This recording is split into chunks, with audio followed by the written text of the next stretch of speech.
Breaking news ఏపీసీఐడి మాజీ chief Sanjay విచారణ 2 రోజుల పాటు నేడు కొనసాగనుంది.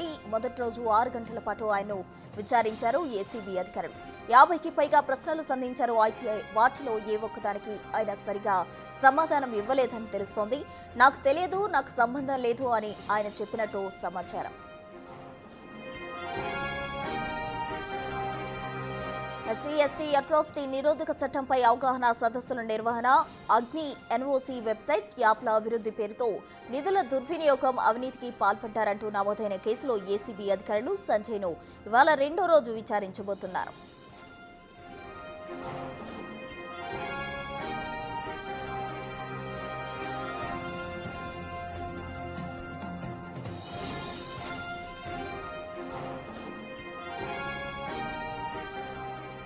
మోర్ డీటెయిల్స్ మా ప్రతినిధి అమరావతి శివ అందించేందుకు సిద్ధంగా ఉన్నారు. శివ, చెప్పండి. అయితే ఏపీసీఐడి మాజీ చీఫ్ సంజయ్ కి సంబంధించి ఈరోజు 2వ రోజు విచారణ జరగబోతుంది. అయితే నిన్న 50 మంది అధికారులు ప్రశ్నించినప్పటికీ కూడా ఏ ఒక్కదానికి కూడా సరైన సమాధానం ఇవ్వని పరిస్థితి అంటున్నారు. మరి ఈ రోజైనా సమాధానాలకు ఆన్సర్ ఇచ్చే అవకాశం ఉందా? ఇవ్వని పక్షంలో ఎటువంటి చర్యలు ఉండబోతున్నాయి? కంప్లీట్ డీటెయిల్స్ ఏంటి? చూసుకుంటే ఆంధ్రప్రదేశ్ లో ఏదైతే అధికారులు గతంలో చూసిన ఫైర్ సేఫ్టీకి సంబంధించిన పలు అక్రమాలకి పాల్పడ్డారు, దానికి సంబంధించి అనేక అంశాలకు సంబంధించి కూడా సిఐడి చీఫ్ ను సంజయ్ ని ప్రశ్నించారు. మాజీ చీఫ్ ని దాదాపుగా 6 గంటల పైగా కూడా ఆయన విచారణ చేశారు. ఏ మాత్రం కూడా ఆయన సహకరించిన దాఖలలో ఏ ప్రశ్న అడిగినా నాకు సంబంధం లేదు, తెలియదనే సమాధానాన్ని చెప్పినట్టు తెలుస్తా ఉంది. ఎన్నిసార్లు విచారించినా దర్యాప్తు అధికారులకి సీనియర్ ఐపీఎస్ అధికారి Sanjay సహకరించట్లేదు.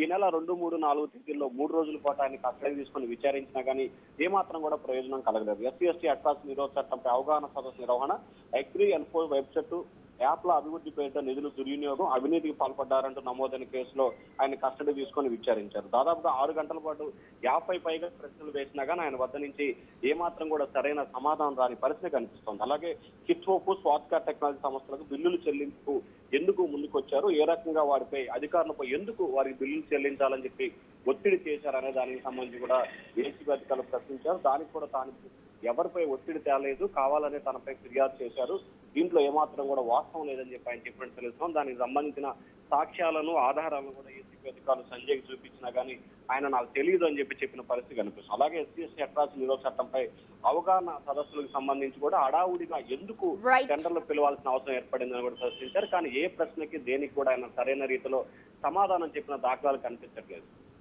Right, thank you Shiva. మొత్తంగా రోజు సంజయ్కి సంబంధించి 2వ రోజు విచారణ సాగబోతుంది. అయితే నిన్నటి వరకు విచారించిన అధికారులు అయితే అతను ఏ ఒక్కదానికి కూడా సరైన సమాధానం ఇవ్వలేదు అంటున్నారు. మరి ఈ రోజు విచారణకైనా సహకరిస్తారా లేదా అన్నది వేచి చూడాలి.